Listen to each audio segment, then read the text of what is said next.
सुरुवातीला बातमी आहे राष्ट्रवादीच्या अधिवेशनातील भाषणात धनंजय मुंडेंनी केलेल्या वक्तव्याची। मराठवाड्यातल्या लोकांनी एकूणच सामाजिक सलोखा तिथला बिघडलेला आहे आणि मला टार्गेट करण्यासाठी तिथले काही लोक एकत्र आले असं वक्तव्य त्यांनी केलंय। त्या 5-6 गुन्हेगारांमुळे मीडिया ट्रायल होतोय, बीडचा बिहार महायुतीच्या आमदारांनी केला असं मुंडे म्हणाले। वैयक्तिक आयुष्यात पक्ष माझ्या मागे उभा राहिला, माझ्यावर पॉंडिचेरीची जबाबदारी दिली तरी मी पार पाडेन असं ते म्हणाले। सोबतच मी दादांना शब्द देतो कोणतीही जबाबदारी पार पाडेन असं धनंजय मुंडे म्हणाले। दरम्यान आपण बघतोय राष्ट्रवादीच्या अधिवेशनातील भाषणात धनंजय मुंडेंनी काही मोठी वक्तव्य केलेली आहेत। मला टार्गेट करण्यासाठी काही लोक एकत्र आल्याचं देखील धनंजय मुंडे म्हणाले। मराठवाड्यातल्या सामाजिक सलोखा बिघडल्याचं देखील त्यांनी स्पष्ट केलंय आणि त्या 5-6 गुन्हेगारांमुळे मीडिया ट्रायल होतोय, बीडचा बिहार महायुतीच्या आमदारांनी केला असं मुंडे म्हणाले। सोबतच वैयक्तिक आयुष्यात पक्ष माझ्या मागे उभा राहिला, आता माझ्यावर जर पॉंडिचेरीची जबाबदारी दिली तरी मी ती पार पाडेन असं धनंजय मुंडे म्हणाले आणि सोबतच त्यांनी अजित पवारांना शब्द देखील दिलेला आहे, कोणतीही जबाबदारी ते पार पाडतील असा शब्द धनंजय मुंडेंनी दिला।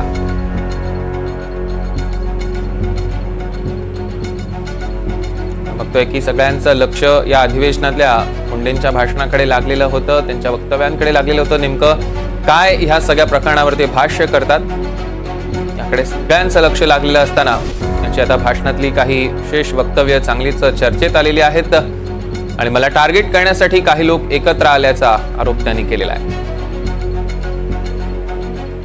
आणि बीडचा बिहार होतोय अशी टीका सातत्यानं बीडवर होत होती। त्या निमित्तानं त्यांना प्रश्न देखील विचारले जात होते, तर बीडचा बिहार हा महायुतीच्याच आमदारांनी केला असं मुंडे म्हणालेले आहे।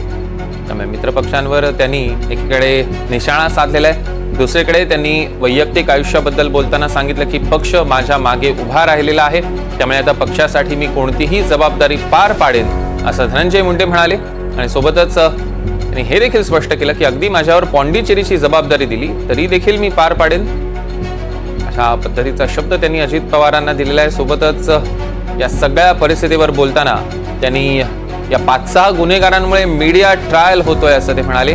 मराठवाड्यातला सामाजिक सलोखा बिघडलेला आहे असं वक्तव्य त्यांनी केलंय। अधिवेशनातलं त्यांचं हे भाषण, धनंजय मुंडेंचं हे भाषण सध्या चर्चेचा विषय ठरतंय।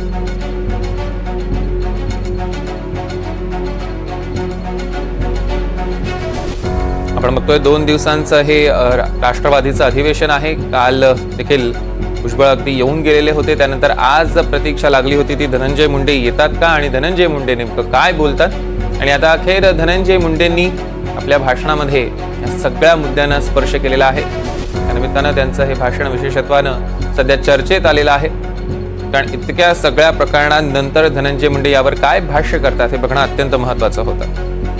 ग्राफिक्सच्या माध्यमातून एकदा बघूया काय म्हणालेत त्यांच्या भाषणातले महत्त्वाचे मुद्दे। मला टार्गेट करण्यासाठी काही लोक एकत्र आलेले आहेत,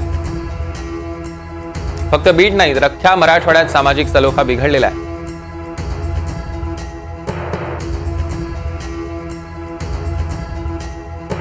सागर कुलकर्णी आपले प्रतिनिधी आपल्यासोबत फोन लाईन वरून जोडले गेले, त्यांच्याकडनं अधिकचे अपडेट्स घेऊया। सागर, मुंडेंच्या भाषणाचा नेमका काय अर्थ काढायचा?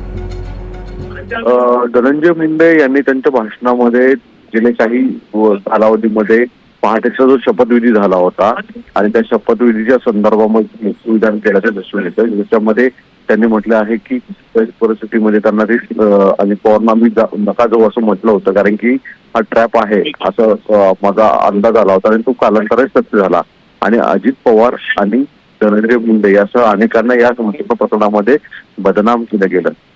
दुसरा मुद्दा सध्याच्या राजकीय घडामोडीचा तो म्हणजे बीड आणि परळी मधली बिहार झाल्याची जी प्रतिमा ते तयार केली ती दुसरी कुणी नाही तर आपल्या महायुतीच्या काही आमदारांनी असं म्हटलं आहे।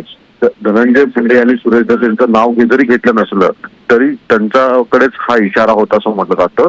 गेल्या काही कालावधीमध्ये ज्या पद्धतीने बदनाम केलं गेलं आणि कोणतेही पुरावे नसताना आरोप केले गेले, पण पक्ष माझ्या पाठीशी राहिलेला आहे, पक्षासाठी कोणतीही जबाबदारी मला जर दिली तर ती मी खंबीरपणे काम करेन अशा स्वरूपाची भूमिका मांडलेली आहे। एकूणच गेल्या काही दिवसांमध्ये धनंजय मुंडे आणि संबंधित लोकांवर ज्या पद्धतीने आरोप केले जात आहेत आणि राजीनाम्याची मागणी करतायत, यावरनं स्पष्टीकरण देताना पक्षासाठीची भूमिका धनंजय मुंडे यांनी मांडल्याचं दिसून येत आहे।